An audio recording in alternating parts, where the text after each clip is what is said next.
As we continue our week in humility, I want to direct your attention to one of my favorite books of the Bible, the letter of James. And if you look in James chapter 4 through chapter 5, verse 6, we have this long contrast between godliness and worldliness and the difference between those two worldviews, those two approaches to life. So I encourage you to read James chapter 4, at least verses 1 through 12. And if you want to go all through the end of the chapter, you have my blessing.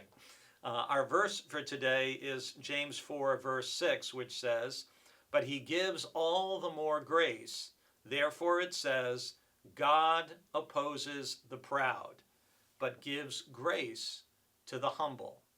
And this is just a fundamental biblical principle.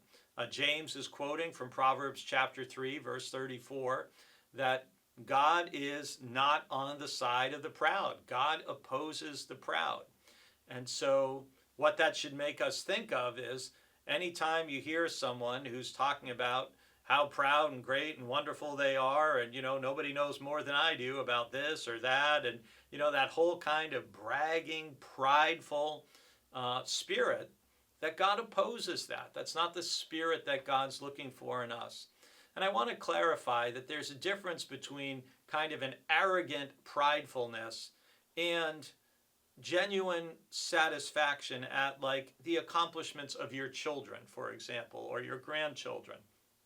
That's very different than the kind of humble bragging, I'm the best, I'm the greatest kind of attitude or approach to life.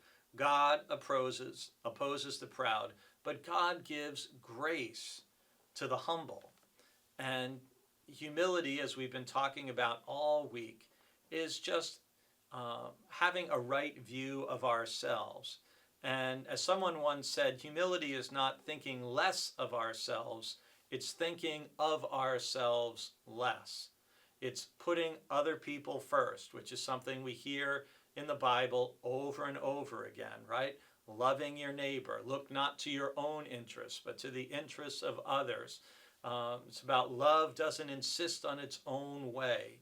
I mean, this is a clear biblical theme. God opposes the proud, and if an individual who insists on being proud, Proverbs tells us pride comes before a fall, that life often will take you down. But God gives grace, God gives space, if you will, to the humble. And in James chapter 4, the next verse says, "Submit yourselves therefore to God, resist the devil, and he will flee from you." And in humility, that's one of the ways we submit ourselves to God and invite God to lead and to direct us. And when we resist pride, we're also resisting the devil. And the more we feed into humility, the less and less pride will be an issue for us.